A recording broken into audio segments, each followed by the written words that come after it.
समन्ता चक्रवालेषु अत्रा गच्छन्तु देवता सद्धम्मं मुनि राजस्स सुनन्तु सग्ग मोक्खदं धम्म सवन कालो अयं बदन्ता ධම්ම ශ්‍රවණ කාලෝ අයං බදන්තා ධම්ම ශ්‍රවණ කාලෝ අයං බදන්තා නමෝ තස්ස භගවතෝ අරහතෝ සම්මා සම්බුද්දස්ස නමෝ තස්ස භගවතෝ අරහතෝ සම්මා සම්බුද්දස්ස නමෝ තස්ස භගවතෝ අරහතෝ සම්මා සම්බුද්දස්ස සන්තං වා අජ්ජත්තං උද්දච්ච කුක්කුච්ඡං අත්තිමේ අජ්ජත්තං උද්දච්ච කුක්කුච්ඡන්ති පජානාති අසන්තං වා අජ්ජත්තං උද්දච්ච කුක්කුච්ඡං නත්තිමේ අජ්ජත්තං උද්දච්ච කුක්කුච්ඡන්ති පජානාති.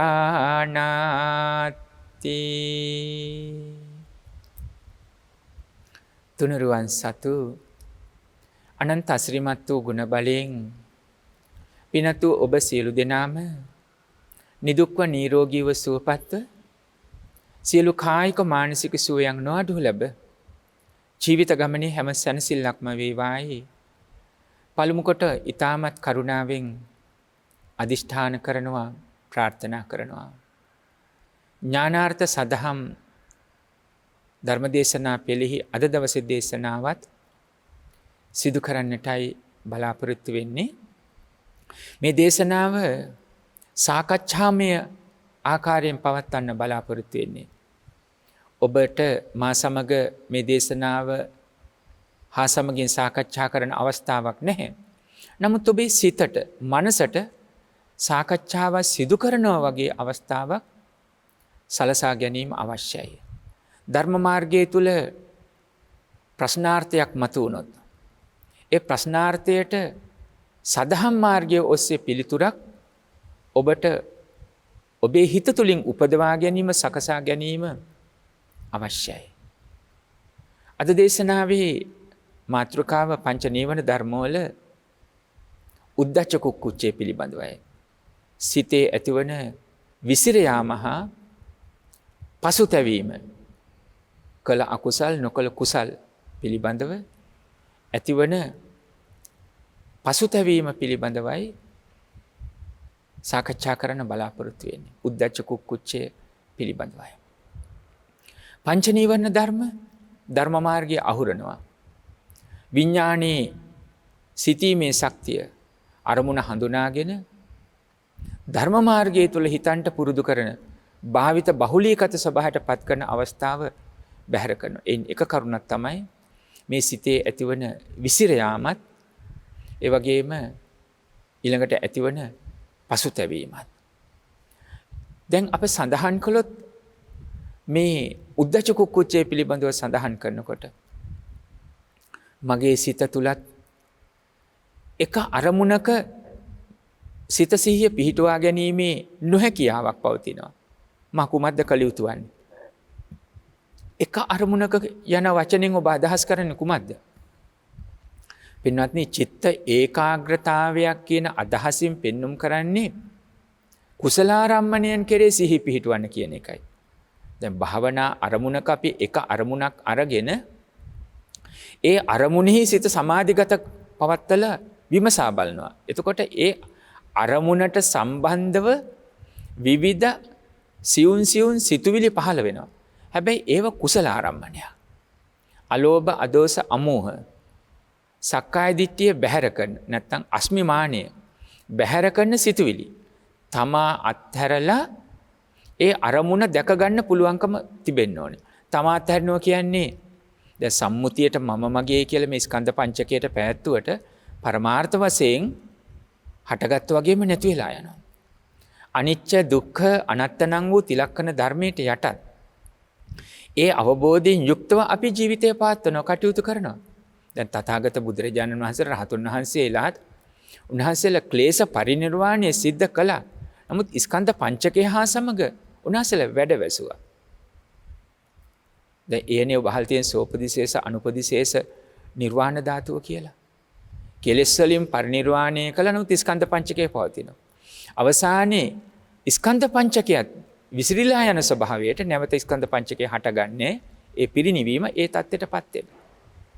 මෙන්න මේ විදියට අප ටිකෙන් ටික අනුක්‍රමයෙන් සක්කාය දිට්ඨිය ස්කන්ධ පංචකයට සම්මුතිය තුල මම මගේ කියලා පැවැත්වුවත් පරමාර්ථ වශයෙන් හටගත් වගේම නැතිව යන නිසා කිසිවක් හිතෙන් දැඩිව ගන්නෙ නෑ මගේ මම වෙමි මගේ ආත්මය කියලා. අන්න ඒ අදහසින් කොහොමද අපි කටයුතු කරන්නේ? දැන් ඒ අදහසෙන් සම්මුතිය තුල ඔබ කටයුතු කරන සීලේ පිළිතලා. සීලේ සම්මා ප්‍රඥා විස්පර්ශ කරනවා. සීලේ කිව්වේ හැදිච්චකම. විනය ශික්ෂණ යනවා. පන්සිල් ආරක්ෂා කරගෙන පස්පව් දස කුසලයෙන් බැහැර වෙලා ජීවිතය පාත්වන එක තමයි විනය ශික්ෂණය කිව්වේ. ඒකෝර සීලය කිව්වේ. ඒ සීලේ සම්මා ප්‍රඥා විස්පර්ශ වෙන්න ඕනේ. යත්ත සීලං තත්ත පඤ්ඤා යත්ත පඤ්ඤා තත්ත සීලං. යම් තැනක සීලය පවතිනොද ඒ සීලය සම්මා ප්‍රඥාවත් එක්ක එකතු වෙන්න ඕනේ. අන්න එතකොට ඒ සම්මා ප්‍රඥාව නිසාම හික්මීම විනය සීලේ හැදියාව සකස් වෙනවා. සම්මා ප්‍රඥාව කිව්වේ හේතුන් ප්‍රත්‍ය කරගෙන සකස් වෙන හැම ඵල විපාක ඒ හේතුන්ගේම විසිර යාමෙන් නැතිව යනවා. සියලු සංකත සංඛාර ධර්මයෝ අනිච්ච දුක්ඛ අනාත්ම වූ තිලක්කන ධර්මයට යටත්ය. මේ අවබෝධය තමයි සම්මා ප්‍රඥාව කිව්වේ. ඒ අවබෝධය කිව්වෙ එතකොට සම්මුතියට මම මගේ කියලා පැවැත්වුවට විනය ශික්ෂණයට අනුව කටයුතු කළත් පරමාර්ථ වශයෙන් කිසිවක් මගේ වෙන්නේ නැහැ. මේ තුල මමත් නැහැ. මගේ ආත්මයේ හැටියට හිතෙන් දැඩිව ගන්නත් බෑ. නේතං මම නේසෝ හමස්මි නමේසෝ අත්තා. මගේ නොවේ මම නොවෙමි මගේ ආත්මය නොවේ කියන අදහස පවතින්න ඕනේ. මේ දහම ඔබට ගැඹුරු නෑ. මේ දහම් නිතර ශ්‍රවණය කරන මාර්ගය තුලට පිළිපන් ශ්‍රාවකයන්ට ගැඹුරු වෙන්නේ. ඒ සරල ලෙස ඔබට දැක ගන්න අවබෝධ කරගන්න පුළුවන්. ඒතකොට සම්මුතියට මම මගේ කියලා කටයුතු කළත් පරමාර්ථ වශයෙන් මේ අවබෝධයෙන් කටයුතු කළොත් ඔබට පුළුවන්. ලෞකික වශයෙන් ඉගෙනීම, රැකියාව, විවාහය, දරුවෝ, ගෙදර යුතුයකම් කරනවා. ඔබ ජීවත් වෙනවා, සතුටින් ජීවත් වෙනවා. දැන් දරුවෝ උත්සාහයෙන් අදිෂ්ඨානයෙන් අරමුණු ඇතිව කටයුතු කරනවා. විභාගයකින් ලකුණු අඩු නම් දැඩි උත්සාහයෙන් යුක්තව කටයුතු කරනවා. හැබැයි පදනම පරමාර්ථ දේශනාවට අනුව හැදිලා තියෙනවා. නැත්නම් අපේ සිත මනාකොට පුරුදු කොට තියෙනවා. කිසිවක් ස්ථිර සදාකාලික නැහැ. හටගත් වගේම නැති වෙනවා.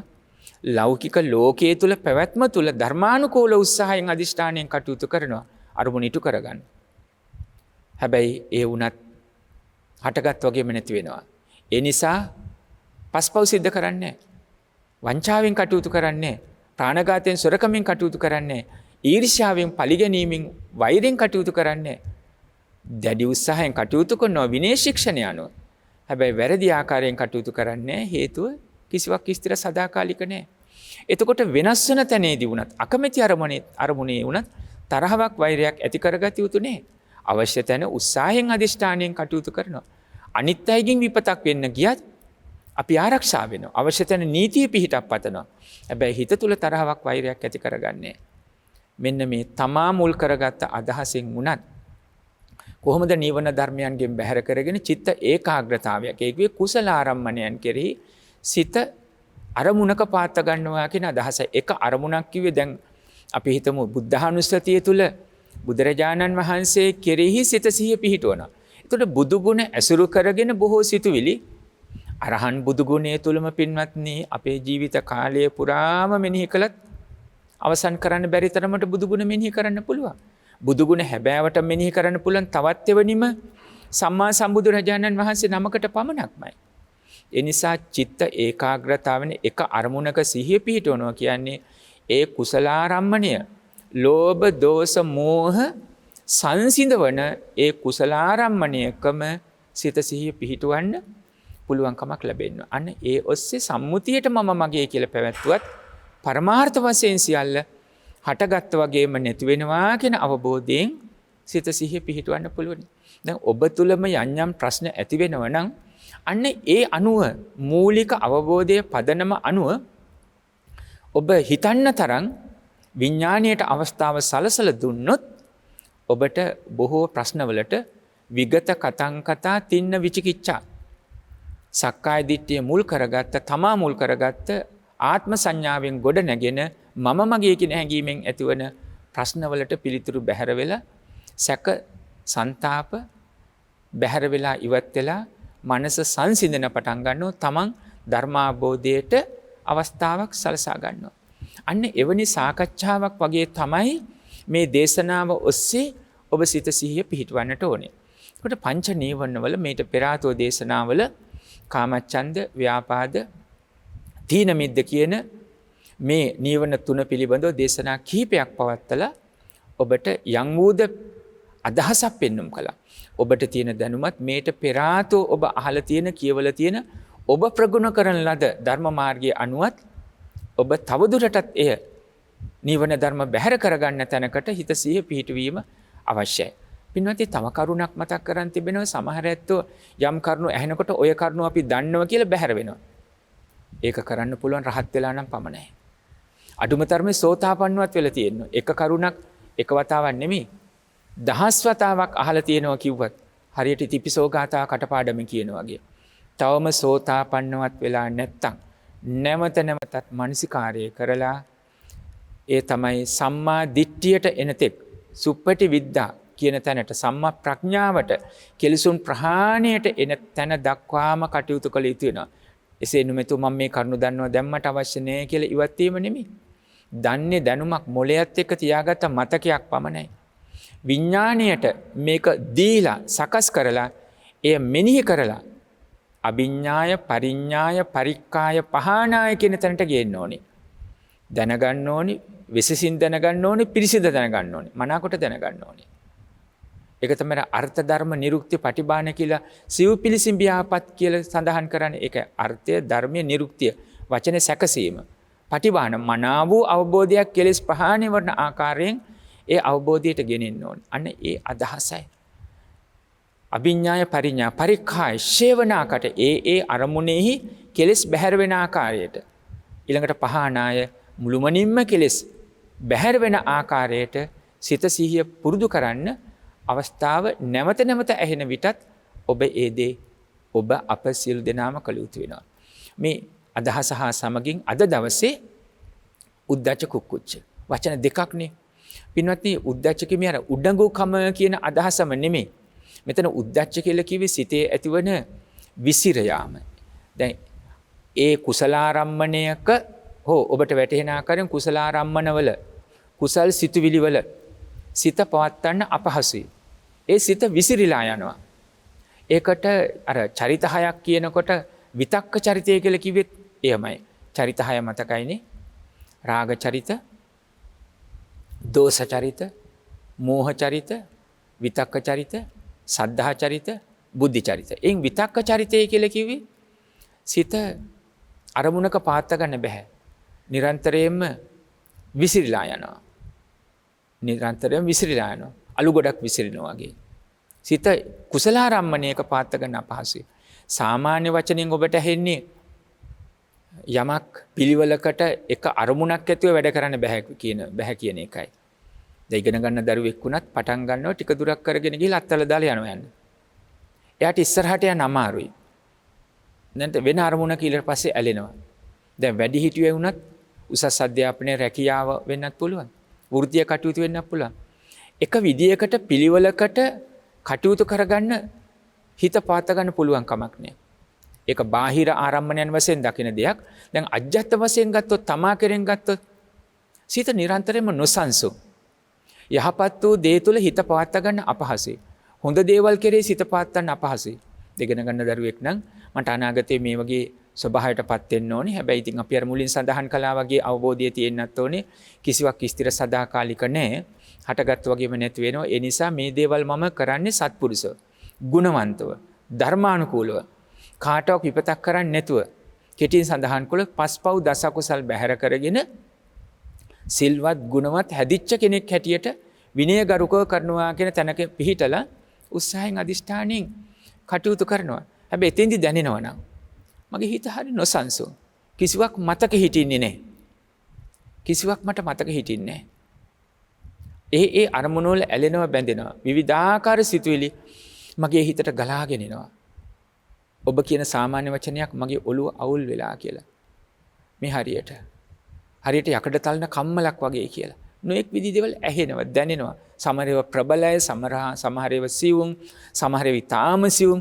රාගී සිතුවිලි වගේ, සමහර ඒවා ඊටාම ප්‍රබලයි, රත් වෙලා තරහ වෛරය වගේ. දැන් මේ විදියට විවිධාකාරයෙන් සිතුවිලි එනවා. මට සිතේ එකඟ බවක් ඇති කරගන්න බෑ. බොහෝ කෙනෙක් ලෝකයේ කියන්නේ හිතේ සාමයක් ඇති කරගන්න ඕනි කියලා. මනස සංසිඳවන්න ඕනි කියලා. අර උද්දච්චයේ ඒ ඇති වෙලා තියෙන්නේ. දැන් ධර්ම මාර්ගය තුල ගමන් සඳහන් කළොත් උද්දච්චය ඇතුණාම සිත විසිරලා කුසලාරම්මණය තුල පාත්ත ගන්න බෑ. එතකොට අකුසලයට යොමු වෙන්නේ. අරමුණ පවතිනකොට පහළ වෙනකොට Taman තේරුම් ගත්තත් හේතුන් ප්‍රත්‍ය කරගෙන සකස් වුණා, හේතුන්ගේ විසිරියාමෙන් නැති වෙනවා කියලා පරමාර්ථ වශයෙන් ආරම්භ කළත් අරමුණ ගැන හිතන්න, නමුත් ඒක වටහා ගන්න අමාරුයි. නෑ මට දැනෙන්නේ මේකට මම කැමති, ඒක මගේ ලීලාව ආකාරයේ එන නිමිති අනුනිමිති වශයෙන් අරගෙන මගේ හිත බැඳුණා, මගේ හිත කුල්මත් කරා, මගේ හිත සම්පූර්ණ කරනවා, මගේ හිතට ඒන් තොර ලෝකයක් තවත් නැහැ ආදී වශයෙන් අර කුසලාරම්මණය දකින්න අනුගමනය කරන් තිබුණු අවස්ථා බැහැර කළ හිත විසිරවල යවුවා. විවිධාකාර සිතුවිලි දැන් ඒ ආශ්‍රිතව නැවත නැවත ගොඩනගනවා. හිතක් පහළ වෙලා හිත ඒ මොහොතේම ඒ ෂණෙම නැති වෙනවා. ඒ ආශ්‍රය කරගෙන නැවත සිත් පහළ වෙනවා. ඒක තමයි සිද්ධ වෙන්නේ. නමුත් දැන් ඒ ආශ්‍රය කරගෙන විවිධ සිතුවිලි තමට හිතට දැනෙන්න පටන් ගන්නවා. ඔය සමහර දරුවන්ට පින්වත්නි පොතක් හරවනකොටම විවිධාකාර සිතුවිලි එනවා. අර පෙර දේශනාවක සඳහන් කළා වගේ, පෙර දේශනාවල සඳහන් කළා වගේ කාමච්ඡන්ද වෙන්න පුළුවන්, අරමුණු වලට තදින් ඇලෙනවා. එතකොට ඇලෙන්නේ සමහර විටක තමන්ට යහපත සිද්ධ වෙන දේවල් වලට නෙමෙයි, අයහපත සිද්ධ වෙන දේවල් වලට වැඩිපුර ඇලෙන්න පුළුවන්. කාමයට වෙන්න පුළුවන්, තරහ වෛරය වෙන්න පුළුවන්, විවිධාකාර දේවල් වලට එන්න පුළුවන්. ඊළඟට තීන මිද්දේ හිතේ නිදිමත ගතියට සකස් වෙන්න පුළුවන්. හිතේ මලානික බව, ගතේ මලානික බව, සිත විඥානයේ වසන ස්වභාවයට හිතන්න තියෙන අවස්ථාව, නිර්මාණ ශක්තිය හිතෙන් බැහැර වෙලා යනවා. ඒ වගේ මේ උද්දච්චය, නොසන්සුන්කම, සිතේ විසිර යාම ඇති වුණාම අර හිතන්න තියෙන අවස්ථාව, කරුණු මතක තබා ගන්න තියෙන අවස්ථාව, ධාරණය කරගන්න තියෙන අවස්ථාව, අලුත් නිර්මාණයක් හිතෙන් පවත්වා ගන්න තිබෙන අවස්ථාව නැති වෙලා යනවා. එතකොට තමයි කියන මට කොහොම කිව්වත් තේරෙන්නේ නැහැ කියලා. මොන විදියට කිව්වත් මට ඉක්මනින්ම කරුණු අමතක වෙලා යනවා කියලා කියන්නේ ඒ අවස්ථාව. ඒ සිතේ විසිරුණු බවක් තියෙන්නේ. එතකොට වැඩිහිටියන්ට දැන් වැඩිහිටියෝ හැටියට විවාහක නම් විසිරුණු හිතක් තිබුණොත් පින්වත්නි ඇලීමකට හා ගැටීමකටපත් වෙන්න පුළුවන්. අභාවිත හිතේ ස්වභාවය තමයි දෙනකන් හොඳයි. Taman කැමති අරමුණ ලබනකන් හොඳයි. ලැබුවට පස්සේ අලුත් අරමුණු හොයනවා. අරමුණු ප්‍රියයි කියලා ඉල්ලනවා. ඒ වුණින් දෙන්න උත්සාහ කරනවා. සමහර පස්පව් කළා දෙන්න හදනවා. රහසින් දෙන්න හදනවා. දුන්නත් අභාවිත හිතක් නම් තිබෙන්නේ. ඇසෙන් රූප, කනෙන් ශබ්ද, නාසයෙන් ආග්‍රහණ, දිවෙන් රස, කයින් ස්පර්ශ, මනසෙන් සිතුවිලි ආදී වශයෙන් අභාවිත හිතින් දුන්නත් දෙනකන් හොඳයි. දීලා ස්වල්ප වෙලාවකින් ටික කලකින් ඔබට වැටහෙන විදිහට සඳහන් කළ ටික අවස්ථාවකින් දැන් අලුත් පෙනුමක් චක්කු විඥාණයෙන් බලාපොරොත්තු වෙන්නේ. අලුත් හඬක්, අලුත් ආග්‍රහණයක්, අලුත් රසයක්, අලුත් ස්පර්ශයක්, අලුත් සිතුවිලි. මේ නේද ඔය අතෘප්තිකර ආශාව කියලා කියන්නේ. සමහරවිට පෞල් ජීවිතවල වැරදි වෙලා තියෙන්නේ. එතකොට සාමියාට බීදට පමණක් නෙමෙයි, දරුවන්ටත් ගැටලුවක්, සමාජයටත් ගැටලුවක්, මුළු පෞල් පරිසරයටම ගැටලුවක්. නඩු හබ කියන තැන්වල මොනතරම් ගැටලු සහගතද කියන එක තේරුම් ගන්න පුළුවන්. ලෞකික ජීවිතම ඔවුන් පමණක් නෙමෙයි, ඔවුන් ඇසුරු කරන හැම කෙනෙකුටම කරදරයක්, නරක ආදර්ශයක්. පැහැදිලිවම ඒ සිළු දෙනාම මරණින් මතු දුගතිය හදා ගන්නවා. දුර්ලභව ලබාගත් උතුම් මනුෂ්‍ය ජීවිතයේ වටිනාකම අමතක වෙලා මේවට අර කාමච්ඡන්ද, ව්‍යාපාද, තීන මිද්ද මෙන්න මේ නිවන ධර්ම පිළිවෙලින් යම් බෝධ ආකාරයකින් උපකාර වෙලා තියෙනවා. ඒවයි ප්‍රතිඵල තමයි මේ උද්දච්ච කුක්කුච්චිනු සකස් වෙන්නේ. හිතේ ඇති වෙච්ච නොසුන්කම, නොසන්සුන්කම විසිර යාම අවසානයේ පසුතැවීම කියන වචන දෙකෙන් පෙන්වම් කළේ ඒ අදහස. වැඩිහිටියන්ගේ හිත නොසන්සුන් ස්වභාවයෙන් විසිරුණු ස්වභාවයෙන් පවතිනකොට පෞල් ජීවිතය ගැන ස්වාමියා බින්ද දෙමව්පියෝ දරුවෝ කියන ස්වභාවය හිතෙන් බැහැර වෙලා යනවා. යම් කෙනෙක් කියන්නේ ඔබට විවාහකයි කියලා අමතක වුණාද? ස්වාමි දියණියක් සිටිනවා කියලා අමතක වුණාද? ස්වාමි පුත්‍රයෙක් සිටිනවා කියලා අමතක වුණාද? නැත්තම් දැන් දෙමව්පියෝ කියලා අමතක වුණාද? දරුවෝ ඉන්නවා කියලා අමතක වුණාද? එහෙම නැත්තම් ලොකු මහත් වෙච්ච දීගපන්නේ දෙන්න සිටින වයසින් දරුවෝ ඉන්නවා කියලා අමතක වුණාද? වයස අමතකද? එහෙම නැත්තම් ඔබේ තනතුරු අඩුමතරේ මනුස්සත්වයට ඔබට අමතක වෙලා ගියාද? කෙලවර අහන්න පුළුවන්. ඔබ දන්නේ නැද්ද? මේ ලෝකේ කිසිවක් ස්ථිර සදාකාලික නැහැ කියලා. ඕනම මොහොතක් අවසන් මොහොත වෙයි කියලා ඔබට අමතක වුණාද? මිනිසෙක් වෙන එක කොයිතරම් දුර්ලභ කරුණක්ද? ලෝකේ වර්තමානවත් මිනිස්යන්ගේ ඔලු ගණන් කරොත් කෝටි 700යි. සතර අපායෙන් අපිට පෙනෙන පියවිස් දෙකෙන් දකින්න පුළුවන්. අපි සමග ජීවත් වෙන බොහෝ සතුන් තිරිසන් ලෝකයේ ගණන් කරන්න පුළුවන්. කූඹි ගුලක කූඹි ප්‍රමාණය ගණන් කරන්න පුළුවන්. එහෙමනම් සතර අපායෙන් අත් මිදිලා මේ ලබාගත් මනුස්ස ජීවිතය මොනතරම් වටිනවද? ඔබට ඒක අමතක වුණාද? ඕනම මොහොතක් අවසන් මොහොත වෙයි. මම මගේ කියපු ඔය ಗುಣධර්ම බැහැර කරගෙන ඔබ ලබන්න හදපු, හිතට දෙන්න හදපු ඇසෙන් රූප කනෙන් ශබ්ද වශයෙන් ඔය ඔක්කොම දේවල් එතනින් අවසන් හුස්ම පොද හා සමගින් නිමාවටපත් වෙනවා. සැප දෙන්න කියලා ඔබ හිතපු ප්‍රධාන වශයෙන් ඔය කයත් විඥානයේ බැහැර වුණාම කුමක්ද වෙන්නේ? නිරත්තංව කලින් කරන් වැඩකට ප්‍රයෝජනයකට ගන්න බැරි දරකබැල්ලා ස්වභාවයට නේදපත් වෙන්නේ. ඇයි ඔබ හිතන්නේ නැත්තේ? මම හිතන්නේ නැතුව නෙමෙයි. මගේ හිතට අවබෝධ කරගන්න බෑ. මගේ හිතට බොහෝ දේවල් හිතෙනවා. කොච්චර හිතුවත් මේක වැරද්දක් කියලා. මගේ හිත ඉල්ලන්නේ මේකයි. මගේ හිත විසිරිලා. මට අරමුණක හොඳ අරමුණක යහපත් දෙෙහි හිත පිහිටව ගන්න බෑ. ඔය බොහෝ දේවල් මත් අතුරට, මත්ද්‍රව්‍ය වලට, දුම් වැටි වලට පුරුදු වෙච්ච අය. සූදු වලට. ඒ වගේම ඔබ හිත රිදෙන්න එපා පින්වත්නි, කරුණාවෙන් දේශනා කරන්නේ. අනාචාරයේ හැසිරෙන්න පුරුදු වෙච්ච අයට ඒ අයගෙන් ලැබෙන පිළිතුරක් බොහෝ විටක මට හිත එක්තැන් කරගන්න අමාරුයි. හිත හොඳ තුල පිහිටවා ගන්න අමාරුයි. හොඳ නරක වැටහෙනවා. නමුත් හොඳ තුල කුසලයේ තුල පිහිටුවගෙන ඉදිරියට කටයුතු කරගන්න අමාරුයි. ටික වෙලාවක් හිතුවත් මම නොදැනුවත්වම ඒකට යොමු වෙනවා. ඒකමයි මට කරන්න හිතෙන්නේ. ඒකමයි මට මිහිරක් කොට හිතෙන්නේ. එහෙම නැත්නම් මට නිින්ද යන්නේ නැහැ කියලා මට බයක් තියෙනවා. මට කුසගින්න දැනෙන්නේ නැහැ. මට එහෙම නැත්නම් ජීවත් වෙන්න බැරි වෙයි කියලා මට හිතෙන්නේ. ඒ නිසායි අර ඔක්කොම දේවල් සසරේ ඇති ස්වභාවය, මේ දුර්ලභ මනුස්ස ජීවිතයේ උතුම් බව, මේ වැරද්දක් කළ සමාජයෙන් පෞල් පරිසරයේ පටන් ලැබෙන්න පුළුවන් නිന്ദා, අපහාස, මේ ඔක්කොම අමතක කරලා අමතක වෙලා අර හිත ඉල්ලන දේ දෙන්න මගේ හිත විසිරීලා යනවා. පින්වත්නි, මම මේ ඔබට මේ ජන සමාජය තුලින් කෙටියෙන් පෙන්눔 කළ මේ කතා ඒ වැරදි ලෙස පෙන්වපු දේවල් ඔබේ කතා බවට පත් කරගන්නේ නැතිව ඔබට පුළුවන්කම තිබෙන්න ඕනේ නීවරණ ධර්මයක් හැටියට උද්දච්ච කුක්කුච්චයත් ජීවිතෙන් බැහැර කරන. අර සංසාර ගමනේ ඇති භයානක බව නුවණින් තේරුම් අරන් දුර්ලභව ලැබූ මනුස්ස ජීවිතයේ වටිනාකම තේරුම් ගත්තම ඕනම මොහොතක් අවසන් මොහොත වේ. කිසිවක් ස්ථිර සදාකාලික නැහැ. සියල්ල හටගත් වගේම නැති වෙනවා. අනිච්ච දුක්ඛ අනාත්ම තිලක්ෂණ ධර්මයට යටත්ය කියන අදහස නැවත පුරුදු කරන විට පින්වත්නි, සිතේ ඒකාග්‍රතාවයක් ඇති කරගන්න පුළුවන්.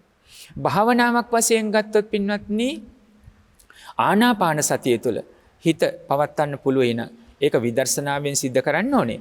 අනිච්ච දුක්ඛ අනාත්ම තිලක්ෂණ ධර්මයට යටත් කොට සියලු සංස්කාර ධර්මියෝ දකින්න පුළුවන් භාවිත ස්වභාවයෙන් යුක්තවම තමයි ආනාපාන සතියට විදර්ශනාවෙන් යුක්තව සිත යොමු කරන්නේ.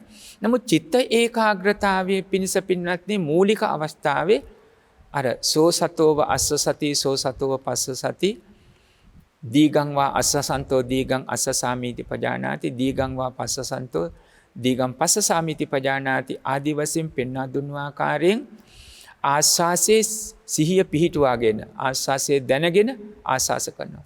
ප්‍රශ්වාසයේ සිතසිය යොමු කරගෙන ප්‍රශ්වාස කරනවා. දීර්ඝ ආශ්වාසය දැනගෙන සිහිය පිහිටුවාගෙන ආශ්වාස කරනවා. දීර්ඝ ප්‍රශ්වාසයේ දැනගෙන සිහිය පිහිටුවාගෙන සතිය පිහිටුවාගෙන ප්‍රශ්වාස කරනවා.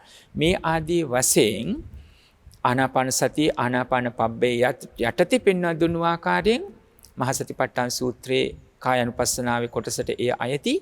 ඒ අනුව කටයුතු කිරීමෙන් නැවත නැවත පුරුදු කිරීමෙන් චිත්ත ඒකාග්‍රතාවයක් ඇති කරගන්න පුළුවන්. මේක ඉගෙන ගන්න දරුවන්ටත් ওই මනස ව්‍යාකූල වෙනවා කියන පෞල් පරිසරය වෙන්න පුළුවන්, ආයතනය වෙන්න පුළුවන්, ව්‍යාපාර වෙන්න පුළුවන්, වෘත්තිය වෙන්න පුළුවන්. ඒ ලෞකික වශයෙන් ආධ්‍යාත්මික ජීවිතයේ තුලත් දැන් ධර්ම මාර්ගයට යොමු වෙන්න ධර්ම ශ්‍රවණය කරන වාඩි වෙනකොට සමහරුන්ට අර තීන මිද්දේ වගේම සිතේ විසිරුණු බවත් උද්දච්ච කුක්කුච්චයත් ඇති වෙනවා. පොතක් කියවන්න හදනකොට. එහෙම නැත්නම් භාවනාවට යොමු වෙනකොට ධර්ම මාර්ගය තුල බොහෝ වෙනකොට සිත විසිරෙන පටන් ගන්නවා. නොයේ දේවල් මතක් වෙන පටන් ගන්නවා. මතක් වෙලා දන්නේම නැතුව වෙලාව යනවා. ඔබ කියන විදිහට සිහින ලෝකයක ඉන්න වගේ ඇලෙන බැඳෙන ස්වභාවයට. සමහරට ඒ සිහිනයත් එක්කම විසිරුණු හිතේ අරමුණුත් එක්කම විතක hina වෙනවා, විතක අඬනවා, විතක මොනවදෝ කියනවා. දන්නේම නැතුව මනස වැහිලා, විඥානය වැහිලා අර අරමුණුත් එක්කම ජීවත් වෙනවා. තීන මිද්දේ අනිත් ආකාරයෙන් ඇවිදිලා දන්නේම නැතුව නිදා වැටෙන්නත් පුළුවන්. නින්දට වැටෙන්නත් පුළුවන්. එතකොට සිතත් මලානික වුණා, ගතත් මලානික වුණා. ඒ ස්වභාවයටපත් වෙන්න පුළුවන්. පින්නතේ හිතලා බලන්න මේ ධර්ම මාර්ගයේ අපි සිවුම්ව සාකච්ඡාවක් වගේ ඒ කරුණු සිවුම්ව හිතනකොට, මෙනෙහි කරනකොට, සාකච්ඡා කරනකොට අර විගත කතං කතා තින්න විචිකිච්ඡා කියන කොටස් මේ ධර්ම මාර්ගය තුල සක්කාය දිට්ඨිය බැහැර කරලා සම්මුතියට මම මගේ කියලා පැවැත්වුවත් පරමාර්ථ වශයෙන් කිසිවෙක් හෝ කිසිවක් මගේ නොවේ, මම නොවේමි, මගේ ආත්මය කියලා, මගේ වශයෙන් පවතිනවා කියලා හිතින් දැඩිව ගන්න බෑ කියන තැන මනාව වැටහෙන්න පටන් ගන්නවා. ඉන් අනතුරු අපර පච්චයා සත්තු ශාසනයේ විහෙරති. පරප්‍රත්‍ය නැතුව මේ ධර්ම මාර්ගය තුල අපිට රැඳෙන්න පුළුවන්. තථාගත බුදුරජාණන් වහන්සේ ශාස්ත්‍රඥයන්න් වහන්සේ ලෙස දේශනා කරා. කල්යාණවන්තයෝ හැටියට ගිහි පැවිදි උතුම් අපිට ධර්ම මාර්ගයේ පෙන්වලා දෙනවා. හැබැයි වගකීම බාර ගන්න ඕනේ. අත්තාහි අත්තනෝ නාතෝ. සුද්ධි අසුද්ධි පච්චත්තං නාඤ්ඤ මඤ්ඤෝ විසෝදේ. පිරිසුදුකම අපිරිසුදුකම කුසල් අකුසල් නිසා සිදුවන ස්වභාවය පවතින තමා තුලමයි. තමාට තමා පිහිට තමාමයි. අන්න ඒ අපර පච්චයා සත්තු ශාසනයේ විහෙරති. පරප්‍රත්‍ය නැතුව මේ ශාසනය තුල ධර්ම මාර්ගය දැක ගන්න, අවබෝධ කරගන්න තමාට අවස්ථාවක් මේ අවබෝධයේ ඔස්සේ සකස ගන්න පුළුවන්. මෙන්න මේ නිසා ඔබට මා ලෞකික වශයෙන්ුත් ලෝකෝත්තර වශයෙන්ුත් උද්දච්ච කුක්කුච්චේ නිසා සිදුවන විපත පෙන්눔 කළා. ඒක බැහැර කරගත්තොත් කුමන ආකාරයෙන් යහපතක් පිහිටව ගන්න පුළුවන්ද කියන එක ඔබට පෙන්눔 කළා. පින්වත්නි, මේ සිතේ විසිර යාම නැති වෙන්න, පසුතැවීම නැති වෙන්න, සිතේ විසිර යාම පසුතැව නැති වෙන්න හොඳම අවස්ථාවක් තමයි ලෞකික වශයෙන් අපි දැක ගන්න අර්පණා කියන සමාධිය. අප්පනා හේවත් අර්පණ නැත්නම් විස්කම්බන සමාධිය. මේක ධ්‍යාන අවස්ථාවක්. විවිච්ඡේව කාමේහි විවිච්ඡ අකුසලයේ ධම්මේහි සවිතක්කං සවිචාරං විවේකජං පීතිසුඛං පඨමඥානං උපසම්පජ්ජ විහෙරති. එතකොට කුසලාරම්මණයක සිත පිහිටුවලා දැන් කාමාදී අකුසල ධර්ම වලින් මුළුමනින්ම බැහැර වෙන්න ඕනේ.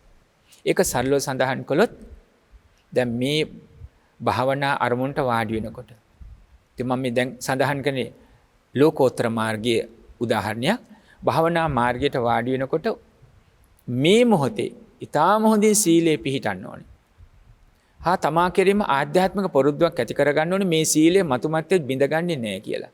අවබෝධයෙන් යුක්තව බිඳගන්නේ නැහැ කියන අදහස ඇති කරගෙන කාමාදී අකුසල ධර්ම වලින් බැහැර වෙනවා මේ හිතට ගත්ත කර්මස්ථානය සමගින්. අන්න ඒ අරමුණේ බැසගෙන නැවත නැවත මෙනෙහි කරනවා. විතක්ක ਵਿਚාර. අන්න ඒ තුලින් Tamanට දැනෙන්න ඕනේ පීති සුඛ ඒකග්ගතා නිරාමිස ප්‍රීතිය තමා අත්තර ලබන්නා වූ ප්‍රීතිය. නිරාමිසයි. කුසල් මග ඔස්සේ අසට රූප කණ්ඨ ශබ්ද නාසයට ආග්‍රහණ දිවට රස කයට ස්පර්ශ මනසට සිතුවිලි වශයෙන් නිරාමිස කුසල් මාර්ගය ඔස්සේ අලෝභ අදෝසමෝ මුල් කරගෙන කුසල් මාර්ගය ඔස්සේ නොවැළී නොබැඳී නොගැටි නුමුලාවටපත් නැත්නම් මුලාවටපත් නොවි නොවැළී නොබැඳී නොගැටි මුලාවටපත් නැත්නම් නුමුලාව අන්න ඒ ඔස්සේ ඔබට ප්‍රීතියක් දකිනවා. ඒ අර ඇලීම සහ ගැටීම බැහැරවීම නිසා. දැන් ඇලීමත් තුළ ඔබ ප්‍රීතියක් කිව්වට ඒක తాවකාලිකයි. මොකද ඒ අරමුණ නැවත වෙනස් වෙනකොට ඔබේ හිත නැවත දුකටපත් වෙනවා. නමුත් අවබෝධයෙන් යුක්තව සංසිඳීම ඇති කරගත්තොත් නිරාමිෂව නම් ප්‍රීතිය ලබන්නේ. ඔබේ ඇලීමෙන් ගැටීමෙන් තොරව සංසිඳුණු මනසකින් තමයි ඒ සංසිඳුණු බව පස්සද්ධිය තියෙන්නේ. ඒක නිරාමිෂයි. මෙන්න මේ විදිහට ප්‍රීති සුඛ විතර කායික මානසික සුවය තියෙනවා නිරාමිෂව. ඒකග්ගත අන්‍යතන ඒකග්ගත. එතකොට කුසලාරම්මණයන් කෙරෙහි අර කාමාදී අකුසල ධර්ම බලවත් ලෙස යටපත් වීම නිසා දැන් කුසලාරම්මණය කෙරෙහි චිත්ත ඒකාග්‍රතාවයක් එතන පවතිනවා. මේක තමයි දැන් අර විසිරී යාම සංසිඳුවාගෙන ලෞකික වශයෙන් අත්දැකීමක් ලබන්න හොඳම අවස්ථාව. ඊට මෙහා වුණත් කල්යාණ පෝතුජන අවස්ථාවේ සිට තමන් බුදු ගුණ මෙනෙහි කරනකොට සදහම් ගුණ, ආර්ය සංඝ රත්නයේ ගුණ, සීලය ගැන, ඡාගය ගැන, පරිත්‍යාගය, දෙවියන් දේවත්වයටපත් උනේ ශ්‍රද්ධා සීල සුත ඡාග ප්‍රඥා ගුණ වඩලා මා තුලත් මේව තිබෙනවද මේ ආදි වශයෙන්. ඊළඟට අනුස්සති ධර්මවල ආනාපාන සති, මරණානුස්සති, කායගත සති, ඒ වගේම උපසමානුස්සති. මේ උපසමානුස්සති කියේ කෙලෙස් සංසිඳවල නිවන අරමුණු කරගන්න අදහස. මේ ආදී ලෙසින් මානසිකාර්යය කරන්න පුළුවනි නම් ඔබට හිතේ ඒකාග්‍රතාවයක්, හිතේ විසිර යන ස්වභාවයක් බැහැර කරලා හිතේ ඒකාග්‍රතාවයට හිතපත් කරන්න පුළුවනි. පින්නතේ අනුස්සති ධර්මයක් අපි යොමු කරගන්නවා කියලා කිව්වේ ඒකයි. මේ තීරණය වෙනවා තමන්ගේ චරිත අනුව. දැන් විතක්ක චරිතයක් තියෙනවා නම් ඒ චරිතයේ ස්වභාවයෙන්ම වැඩිපුර සිත කුසලාරම්මන වලට ගේන්න අපහසු බව. අර ලෞකික වශයෙන් ඔබට ඇහුනේ ඉගෙන ගන්න දෙයක් වුණත් කරන වැඩක් වුණත් පිළිවෙලක් නැහැ. හැමදේම පටන් ගන්නවා ටික වෙලාවයි එක බැහැර කළ දාලා යන අරමුණක් නෑ. හරියට වානර මනසක් වගේ. වානරෙක් අත්ෙන් ඇත්තට පැනලා එකම ඵලයකින්වත් සතුටු වෙන්නේ. අපි වචනයෙන් සඳහන් කරන ලෑටි ගාලා දාලා අනිත් ගසට අනිත් අතට පැනලා යනවා. මනසත් ඒ වගේ. ඒ අරමුණු වෙනස් කරමින් ඒකාග්‍රතාවයකින් තොරව ඇලී ගැටි මුලාවටපත් වෙමින් යන ගමනක්. සාමාන්‍ය ලෝකයා කොහොමද කියන්නේ? සැප දුක් විඳ දරාගෙන හඬමින් වැළපෙමින් සතුටු වෙමින් අත්පුඩි තලමින් විටක කෑගසා හඬමින් මේ ජීවිතය ගලන ගඟක් වගේ දුක සැප බෙදාගෙන පවත්වනවා කියලා සාමාන්‍ය ලෝකයා කියනවා. පින්වත්නි, සාමාන්‍ය ලෝකයාට తాවකාලිකව සතුටු වෙන්න අර ප්‍රශ්න ගැටලු తాවකාලිකව වහලා සතුටු වෙන අවස්ථාවක්. නමුත් නිවන් මාර්ගයේදී ඇලෙන බැඳෙන ගැටෙන සමගින් දුක සැප බෙදාගෙන ජීවත් වෙනවා කියන තැනකම නෙමෙයි. ඒව ආරම්භයේදී හිතන්න මාතෘකාවක් හැටියට හොඳයි. දුක සැප බෙදා ගන්න නෙමෙයි, දුක සැප අත්හරින්න ඕන. එතකොට සැප අත්හරිනවා කිව්වේ දැන් ඔය විඳින සැප බැහැර කරනවා කියන්නේ නෑ. විසාකා මහෝපාසිකා අනේ පිරිසිතානන් වගේ සිටුවරු ජීවිතේ පැවැත්වුවා. හැබැයි පරමාර්ථ ධර්ම අවබෝධයෙන් තමයි ඒ දේවල් පරිහරණය කළේ. හේතුන් ප්‍රත්‍ය කරගෙන සකස් වෙන හැම ඵල විපාක ඒ හේතුන්ගේම විසිර යාමෙන් නැති වෙනවා කියන අවබෝධයෙන් සම්මුතියට මම මගේ කියලා පැවැත්වුවත් පරමාර්ථ වශයෙන් කිසිවක් මගේ වෙන්නේ නැහැ. මේ තුල මමත් නැහැ. මගේ ආත්මියත් නොවේ. එනම් මගේ වශයෙන් කිසිවක් පවතින්නේ නැහැ කියන අවබෝධයෙන්ොයි කටයුතු කරන්නේ. අන්න ඒ වගේ ඔබට පුළුවනි. සැප අරමුණ ඒ ලෙසින් පරිහරණය කරන්න පුළුවන්. එතකොට සැප. එතකොට කාත් එක්කවත් කර සැප කියන එක අර රාගයෙන්, දැඩි ආසාවෙන්, කාමෙන් රතියෙන් බෙදාගෙන සැපත් එක්ක ජීවත් වුණා කියන එක නෙමෙයි. අර සමහර කෙනෙක් යම් කෙනෙක් කියන්නේ ධර්මානුකූලව අහන්න හොඳට කාලා බීලා නටලා ඉන්ද්‍රියන් සතුටු කරලා අපි ජීවිතය විඳගත්තා කියන අදහස. ඒ තුල තියෙන මොනවද කියන අදහස ඔබට පැහැදිලි නේද? ලෞකික වශයෙන් කතාවක් කියන හැබැයි ඔය තුල තියෙන ලෝභ දෝෂ මොහ ඔහොම කියපු අයට ඒ කැමැති පරිදි විඳින්න බැරි වෙනකොට මට මොකද වුනේ කියලා අඬනවා. ප්‍රිය අය වෙන් වෙනකොට ඒක හිතට පුරුදු කළ නැහැ. ඒ යථා ස්වභාවය තේරුම් ගන්න. හිතාගෙන හිත දන්නවා. නමුත් හිතට කියලා තිබුණේ පුරුදු හිතාගෙන හිටිය හැමදාම පුළුවන්. අඩු වයසෙන් මියදෙන හෝ නැත්නම් අවුරුදු 100ක් හෝ ජීවත් වෙලා මියදෙනවා කියලා දැකලා තිබුණත් තමන්ගේ පවුලේ කෙනෙකුගේ අත්දැකීම් තිබුණත් හැබැයි හිත පුරුදු කරන්නේ නැහැ එහෙම දෙයක් ගැන. හිතන්නේ හැමදාම කියන වචනෙත් එක්ක හැම මොහොතේම හැමදාම මට මේ වගේම සතුටින් ඉන්න පුළුවන් කියන හැඟීමෙන් තමයි ඇසෙන් දකින්නේ කනෙන් අහන්නේ ආදී වශයෙන් පවත්තන්න. යථා ස්වභාවයට මුහුණ පානකොට දැනෙන වේදනාව, දුක, ප්‍රිය විප්‍රයෝගය, බය, ශෝක, සන්තාප ඒවා ප්‍රමාණයි. මේවා හඳුන්වන්නේ පින්වත්නි ශෝක, පරිදේව, දුක්ඛ, දෝමනස, උපායාස, පරිලාහ. උපායාසිකේ බලවත් සිත්වල. පරිලාහකේ පිච්චෙන දැවෙන ගතියට නිින්ද යන්නේ ඊට පස්සේ. බයකටපත් වෙලා මුළු ජීවිතේම කඩාගෙන වැටුණා කියලා. ශෝක, පරිදේව, දුක්, දුම්නස් ඔස්සේ ජීවිතේ පාත්තන්නේ. දැන් Tamanට ජීවිතයක් නැත කියන තැනක ජීවිතෙන්. දැන් මට ජීවත් වෙලා වැඩක් නෑ කියන තැනකට පවා එනවා. ජීවත් වුණත් ඕන් බාහිර ලෝකයට සමයට පෙන්වෙන්නේ නැති වුණා. හිතේ කියා ගන්න බැරි තරම් දුකකින්, අමනාපයකින්, ගැටීමකින් තමයි ඊට පස්සේ ජීවත් වෙන්නේ. ඕන දෙයක් වුණාද මේ ජීවත් වෙන්න ඕන නිසා ජීවත් වෙනවා කියන තැනකටපත් වෙනවා.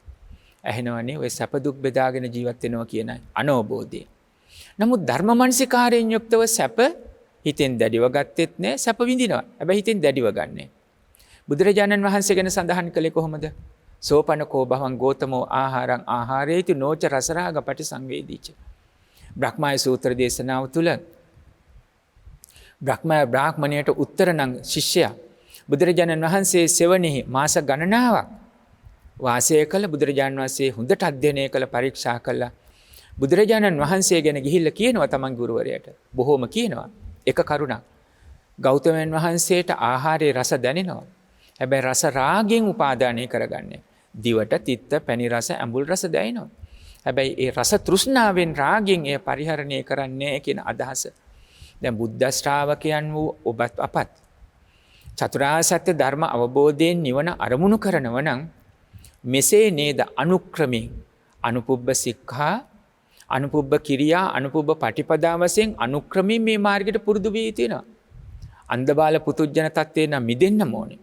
කල්යාණ පෝතුජන ස්වභාවය තුල රැඳිලා චුල්ලසෝතාපන්න තත්ත්වයට එමින් අමතස්වදාරා අමා දොර ළඟට පැමිණෙමින් සක්කාය දිට්ඨි, විචිකිච්ඡා, සීලබ්බත, පරාමාස කියන දස සංයෝජන වල පළමුණු සංයෝජන තුන මුළුමනින් බැහැර කරමින් අඩුමතරමේ සෝතාපන්නවත් වෙන්න ඕන කියන අදහසකට පැමිණිය යුතුයි. මේ වෙනුවෙන් තමයි ඔබට මේ විසිරුණු හිතේ ඇති වෙන පසුතැවීම බැහැර කරගන්න මාර්ගය අපි මෙසේ හදාගමු කියලා අපි මේ සාකච්ඡා කරන්නේ. මේ බොහෝ දහම් කන ඔබ නොදන්නව නෙමෙයි. නමුත් ඒවා අරමුණු සමග පාත්තනකොට හිතට නැගෙන්නේ නැහැ. ඒ අරමුණ ගන්න පුළුවන් කමක් නැහැ. අර මුලින් සඳහන් කළා වගේ විසිරුණු හිතක් නිසා. මට ඒව හිතෙන්නෙත් නැහැ, හිතා ගන්නත් බෑ. එක්තරා වෙලාවකදී අපි හිතමු දැන් භාවනාවකට යොමු වෙච්ච වෙලාවේ ටිකක් පුළුවන් බොහෝ කෙනෙකුට. දැන් උපෝසත දිනයකදී නිතර ඇහෙනකොට ටික ටික හෝ ඒකට යෙදෙනකොට බොහෝ කෙනෙකුට ඒක පාත ගන්න පුළුවන්. හැබැයි ඒක හරියට උච්ඡංග පඤ්ඤාවෙන් ඒකට යොමු වුණා වගේ. ඔඩොක්කුවේ තියෙන දෙයක් වාඩි වෙලා ඉඳලා ඔඩොක්කුවේ තියාගෙන අල්ලන්නේ නැතුව නැකිට්ටොත් මොකද වෙන්නේ? අර ඔඩොක්කුවේ පිච්ච දේ වැටෙනවා, බිමට වැටෙනවා. ඒ වගේ බොහෝ කෙනෙක් අර ඒ වෙලාව ඒ ස්ථානීය අනුව එහෙම කටයුතු කරලා නමුත් ඊට පස්සේ නැකිටලා බැහැලා යන්නේ විසිරුණු හිතකින්. අර පුරුදු පරිදිම කැමැති අරමුණු වල ඇලෙමින්, අකමැති අරමුණු වල ගැටෙමින්. ඔබ සඳහන් කළා වගේ අර ඔබ කියම සාමාන්‍ය පොදු වචනේ සඳහන් කළේ දුක සැප බෙදාගෙන ජීවිතය පවත්වනවා වරදක් නැහැ කියන තැනක ධර්ම අවබෝධයක් නැහැ. හිත තුල ලෝභ දෝෂ මෝහ තමයි ගොඩ ගැහිලා තියෙන්නේ. ජීවත් වුණා වින්දා කියලා කියනවා. ගේ දොර හදාගත්ත, දරුවෝ හැදුවා, මේ දේවල් කළා, දියුණු කළා, ගොඩනැගිලි හැදුවා ආදී වශයෙන් කියනවා. යාන වාහන තියෙනවා. හැබැයි ඔක්කොගෙම තුල තියෙන්නේ මොනවද? ලෝභ දෝෂ මෝහ නෙවෙයි. ඔය අතර තමන්ගේ ජීවිතය ගැන විග්‍රහ කරගන්න අකමැති වුණාට සියුම් ලෙස ප්‍රාණඝාත හෝ ප්‍රාණඝාතයට උදව් වෙච්ච දේවල්. ඒ වගේම සියුම් ලෙස හෝ සොරකම් වලට සම්බන්ධ දේවල්. අසකනාදී ඉන්ද්‍රියන්ගෙන් වරදවා සතුටු කරපු තැන්, බොරු කියපු තැන්. ටික ටිකවත් මදයට ප්‍රමාදයට හිතන මත්වතුර වැනි දෙයට යොමු වෙච්ච තැන්. දැන් මේවා ගැන හිතලා බලන්න. දැන් මේවා ගැන හිතලා හිත දුකටපත් කරගන්න කියන එක නෙමෙයි. දැන් ඔබට මොලේ මතකයක් නැතුණාට විඥාණයට අමතක නැහැ පින්වත්නි. විඥාණය තුළ මේ අකුසල කර්මයේ සැප දුක් සියල්ලම සුඛ දුක්ඛ වශයෙන් තියෙනවා, කුසල කුසල වශයෙන් තියෙනවා, පින්පව වශයෙන් තියෙනවා. ඒතකොට දැන් මේ අපි සඳහන් කරන අකුසල් ගැනනේ. අකුසල් බලවත් ලෙස කන්දක් වගේ කර්මය ඒ වග කියන ඔබට මොලෙන් හිතන්න අමතකයි. දැන් මතකේ නෑ. හැබැයි විඥාණය තුළ මේ සියල්ලම කර්ම ශක්තියක් වශයෙන් ගොඩ ගැහිලා තියෙනවා. ඒක හරියට සඳහන් කළොත් හෘදය සාක්ෂියට අනුව කියලා තැනකින් ඔබේ හෘද සාක්ෂිය දන්නව ඇත්ත නැත්ත කුමක්ද කියලා සාමාන්‍ය ජන සම්මතය තුළ කියනවා වගේ විඥානය තුළ මේ ඔක්කොම සකස් වෙලා තියෙනවා. එතකොට ඒ දන්නේ නැහැ මට අමතකයි මම ඒවා අමතක කළා. ඒකට අර කර්මයේ සකස් වෙච්ච එකට ඒවා කිසි උත්තරයක් නොවන බව පැහැදිලි. මේ නිසා උද්දච්චය නැති කරගන්න, විසිරුණු බව නැති කරගන්න, චිත්ත ඒකාග්‍රතාවයට මාර්ගය සකසා ගන්න. ඒකට පසුතැවීම. කළ අකුසල් නොකළ කුසල්. දැන් මේ ධර්ම කතාවසේ ඔබටත් දැන් ඒක පැහැදිලියි. එහෙමනම් ආදීනව ගැන මෙහි කරලා හටගත් සියල්ලම නැති වෙනවා. ස්කන්ධ පංචකයේ අනිච්ච දුක්ඛ අනාත්ම තිලක්ෂණ ධර්මයට යටත්. සියුම් ලෙස මේව ධාතු ස්කන්ධ ආයතනයෙන් බෙදාගෙන දැක ගන්න ඕනේ. කය කියන තැන පඨවි ආපෝ තේජෝ වායෝ කියන සතර මහා ධාතුන් බෙදාගෙන හිතින් බෙදාගෙන මානසිකාරය කරගෙන උද්‍යව්වේ ඥානය පහල කර ගන්න ඕනේ. හට ගැනීම හා නැතිව යාම ඇති කර ගන්න ඕනේ. පටිච්ච සමුප්පන්න බව දැක ගන්න. මේ හේතු නිසා මේ ඵලය හටගත්තේ. මේ හේතු විසිරලා යනකොට මේ ඵලය නැති වෙනවා. අර ඔබට මතකයේ තියෙන අවිජ්ජා පත්‍ය සංඛාරා සංඛාර පත්‍ය විඥානං කියන එක්තරා සාරාංශ කතාව. නමුත් මේ හැම දහම් කරුණකම තියෙන්නේ හේතු ප්‍රත්‍ය ඵල දහමක්. හේතුඵල දහමක් පවතින්නේ. ඒ තමයි මේ පටිච්ච සමුප්පන්න බව හැටියට පෙන්눔 කරන්නේ. අන්න ඒ අදහස මනසින් දැක ගන්න ඕනේ. වේදනාව සැප දුක් මධ්‍යස්ථ විඳීම. එයත් පරමාර්ථ වශයෙන් දකින්න ඕනේ. සංඥා දකින්න ඕනේ. මේ මිරිඟුවක් වගේ සංඥා නැති දේවල් ඇති කරලා සසරේ ඇවිද්දවන අලෝමින් ගැටෙමින් ලෝභ දෝෂ මෝහත් එක්ක ඒ සංඥා හඳුනා ගන්න ඕනේ. පරමාර්ථ වශයෙන් හඳුනා ගන්න. සංඛාර හිතේ අපි සකස් කරන්නා වූ අරමුණු අවසානයේ මේවා කර්ම බවටපත් වෙනවා. මේ සිතුවිලි. ඒ බව පරමාර්ථ වශයෙන් දැක ගන්න ඕනේ. විඥානීය අරමුණු හඳුනා ගන්න පළවෙනි අවස්ථාව. ඊට පස්සේ හිතන්න සකස් කර ගන්නව අවස්ථාව. ඒව පරමාර්ථ වශයෙන් දැක ගන්නව. එනම් අනිච්ච දුක්ඛ අනාත්ම වූ තිලක්ෂණ ධර්මයට යටත් කොට දැක ගන්න අවස්ථාවෙන් හඳුනා ගැනීම අවශ්‍යයි. මෙන්න මේ ලෙසින් පින්වත්නි ඒ අවබෝධයට එනකොට අර කළ අකුසල් තිබෙනව නම් පංචානන්තරීය කර්ම සිද්ධ කරලා තිබෙනවා මාමැරීම් පියාමැරීම් වශයෙන් දෙවනි ආත්මයේ අවීචයට යන්න වෙනව කරන්න දෙයක් නැහැ. නමුත් ඕනම අකුසලයක් යස්ස පාප කතං කම්මං කුසලේන පිටි යති. අර පංචානන්තරීය කර්ම හා නියත මිත්‍යා දෘෂ්ටිය නොවේයි නම් අනිත් ඕනම අකුසල ධර්මයක් බලවත් වූ කුසලයකින් අර සිදු කරන ද අකුසලයේ විපාකය අඩු කරන්න, දුර්වල කරන්න, සමහරට අහෝසි කර්මයක් කරන්න පුළුවන්. හැබැයි මේ මොහොතේ පටන් මම ඒ අකුසලයෙන් බැහැර වෙලා නැවත අකුසල් සිතුවිලි හට නොගන්නා කාට හිත පාත්තනවා කියන තැනකට හිත ගෙනින්න ඕනේ. අන්න එතකොට අර කරපු අකුසල් ගැන පසුතැවෙන්න අවශ්‍ය නැහැ. දැන් නොකල කුසල් ගැන සමහර කෙනෙක් පසුතැවෙනෝ නේ. මේ මොහොතේ ඔබ හිත ධෛර්යමත් කරගන්න ඕනේ. දැන් කුසලයේ කියන්නේ ඒ අරමුණේ ලෝභ දෝෂ මෝහ සංසිඳවා ගැනීම කරන්න පුළුවන් නේ. බොහෝ කෙනෙක් හිතන්නේ මේ කුසල් කියලා යන්යන් විහෙර විහාරස්ථාන දැකීම සම්මතයේ හඳුනාගත්ත මේ පින්කම් මට කරගන්න බැරි වුණා කියලා ක්‍රියාවලිය. මොන ක්‍රියාව සිද්ධ කළත් ඒ අරමුණෙහි ලෝභ දෝෂ මෝහ සංසිඳුන්නේ නැත්නම් හැබෑ කුසලයක් බවට පත් වෙන්නේ. එකද මලක් පූජා කළත් ලෝභ දෝෂ මෝහ සංසිඳව ගන්න පුළුවනි නම් ඒක පාරමී වශයෙන් තණ්හා මදමාන දිට්ටි බැහැර කරගෙන පුරුද්ද තියෙන්න ඕනේ. නමුත් නිදසුනට ගත්තේ එකම මලකින් නමුත් නිවන් අරමුණු කරන තැනට හිත පාත්ත ගන්න පුළුවන්කම තියෙනවා. එතකොට අර පසුතැවීමක් වෙන්න අවශ්‍ය නැහැ. කළ අකුසල් නොකළ කුසල් කියන වශයෙන් හිතේ සංසිඳීමක් ඔබට ඇති කරගන්න පුළුවන්. එතකොට උද්ධච්ච කුක්කුච්ච කියන මේ නිවන ධර්මය නිවන් අහුරන ධර්ම මාර්ගයක් සැප වළක්වන දුක්ඛ පක්ෂයේ මේක ඉදිලා තියෙන්නේ ධම්මැස බැහැර කරනවා. ඒ බව තේරුම් අරගෙන ධම්මැස උදා කරන දුක්ඛ පක්ෂයෙන් බැහැර වෙලා නිවන් මඟ අරමුණු කරන පක්ෂයට එකතු වෙනවා කියන තැනකින් ලෞකික ලෝකෝත්තර වශයෙන් ඵල විපාක දැක ගන්න අවස්ථාවක් අපට සිතේ ඇති කරගන්න පුළුවන්කමක් තිබෙන්න ඕනේ. අනේ ඒ තමයි අද මේ නිවන ධර්ම පංච නිවන ධර්ම කතාවේ උද්ධච්ච කුක්කුච්චය මාතෘකා කරගෙන ඔබට පෙන්눔 කළේ. ඔබට පවතින දහන් දැනුම, කල්යාණ මිත්‍ර සම්පත්තිය ආදී වශයෙන් ඔබ දැන් මේ දේශනාවත් ඇසුරු කරගෙන ඔබ විග්‍රහ කොට බලන්න. අර සත්ත බොජ්ජංග ධර්ම වල ධම්මවිචේ බොජ්ජංගෙන් සඳහන් කළා වගේ සතිය ධම්මවිචේ විරිය පීති පස්සද්ධි සමාධි උපේක්ඛා කියන සත්ත බොජ්ජංග ධර්ම වැඩෙන ආකාරයට සිහියත් පිහිටුවාගෙන ධම්මවිචෙන් නැවත මෙනෙහි කරන්න. එහෙත් මතක තියන්න සිතේ මතක තියාගමු සක්කාය දිට්ඨියත් බැහැර කරන්න. නැත්තම් සමහරු මම දන්නවා.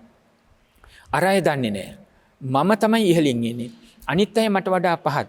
දැනුමත් එක්ක හෝ ගැටෙන පටන් ගන්නවා. සමහරු මම මාර්ගඵල අවබෝධයට පත් වෙලා අනිත් අයට එහෙම නෑ කියලා ගැටෙන්න පටන් ගන්නවා. ඒක හැබැයි මාර්ගඵල අවබෝධයක් නෙමෙයි. ඒ සක්කාය දිට්ඨිය නිසා ඒ තේරුම් නොගැනීම නිසා එහෙම වෙලා තියෙන්නේ.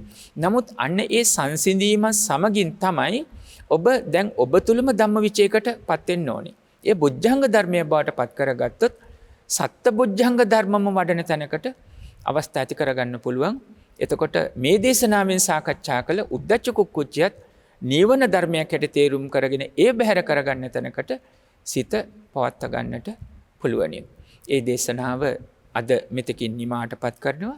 මේ ධර්ම සාකච්ඡාවක් වගේ සිද්ධ කළ නිසා ඔබත් ඔබ තුලින් විග්‍රහයක් ඇති කරගෙන වහවහ නිවන් අරමුණු කරන්ට මාර්ගයට පිළිපන් ශ්‍රාවකයන් බවට පත් වෙන්න ආරාධනා කරමින් එසේපත් වෙමු කියන අදිෂ්ඨානයෙන් යුක්තව දෙසූ අපටත් ශ්‍රවණය කළ ඔබ හැම දිනාටමත් ඒ උතුම් චතුරාර්ය සත්‍ය ධර්ම අවබෝධයෙන් අමා නිවන් පිණසම යම් වූද උපකාරක ධර්ම පෙළක්ම වේවායි සාදුයි අදිෂ්ඨාන කරමු ප්‍රාර්ථනා කරමු.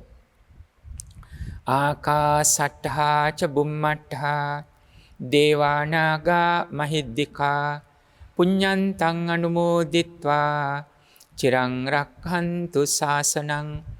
ආකාසට්ඨා ච බුම්මට්ඨා දේවානාගා මහිද්దికා පුඤ්ඤන්තං අනුමෝදිත්වා චිරං රක්ඛන්තු දේශනං.